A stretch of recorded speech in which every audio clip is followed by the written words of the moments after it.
A lot of talk about these smart meters that are going to be installed, we're told, by Eskom into every household within 4 years to end the rolling blackouts. Now, I'm sure you're sitting back wondering, it's going to cost a lot of money. Well, what we're hearing, it's going to cost around 16 billion rand. It's going to help recover thousands of megawatts. Now, luckily, I have someone who knows a lot more about this than I do, former Eskom Executive Manager and former City Power Senior Executive, Vally Padayachee, has made time for us to come in this morning. Vally, good to have you on the show. Appreciate the time. Ending blackouts? Good morning, Gareth, and a very good morning to your viewers as well. I'm glad to be back here.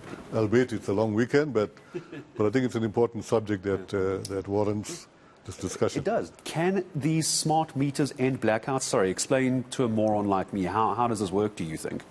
Yes, I think, Gareth, if you consider that the smart meters effort is part of a overall demand-side management initiative, then demand-side management globally is one of the best instruments that a utility, a system operator could use to stabilize the grid. Now, let me quickly explain that in the South African context, and I'll use simple language here Please. for the sake of the public. Please. So, the purpose of the system operator, national control, at every second of the day is to balance supply and demand, right? So, meaning that if the supply and demand is met equally, then we operate at what we call 50 Hertz, and the grid is stable. Now, in the South African context, and I'm going to jump directly into it, we are currently in a significant electricity crisis, evidenced by the robust load shedding. What that means is that we have a big deficiency between supply and demand. Now, very roughly, the figures being quoted is about, we need about 6,000 megawatts at its peak. That's at an energy availability factor of 75%. So that's 6,000 megawatts could be made by new generation, right, new electrons, or if we can save. And actually we call them megawatts. Yeah. Megawatts versus megawatts. And we can't suddenly produce these 6,000 megawatts, so we go on the demand side. Right. So demand side management is a tool that allows the system operator at the appropriate time to control demand by encouraging users, people like you and I, industrials and commercial, to move demand, to reduce demand so that we can make the savings. And in fact, it's cheaper to save a megawatt. It's about 50% less than to generate. So very briefly, it's to either save the megawatts or you generate new ones. Or you generate new ones. Hopefully both. Yes. But the statement at the moment, I think the saving of the megawatts is probably the most realistic way of doing it as well. Because there was concern, Vally, and I'm so glad you came in, because a lot of people on social media, when they saw this story, reacting, going, oh, this is how Eskom's going to start turning off our geysers without telling us. They're going to be turning off parts of our house without telling us. Is that what these smart meters can do? Can Eskom decide, okay, in Rand Park Ridge or Northcliffe or some parts in Cape Town, we're going to just turn off your geysers? Because that was the big talking point earlier this week as well. Is that what these smart meters are, do you think?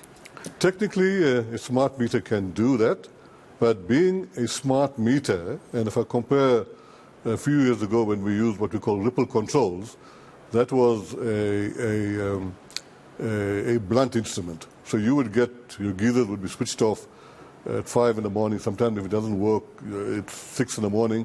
So it was a blunt instrument.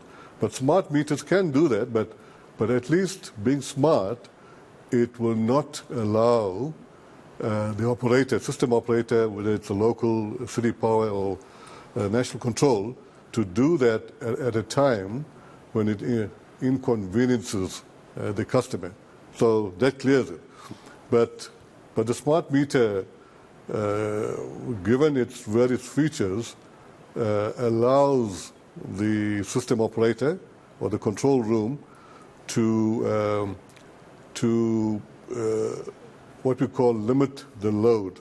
So they can do it on the system itself, so that it encourages the customer to drop the load in high demand, and that's all through incentives, through pricing incentives, etc., so that at the end of the day, collectively, the load is dropped significantly at high demand, and hopefully we can get to, in 4 years' time, 7,000 megawatts.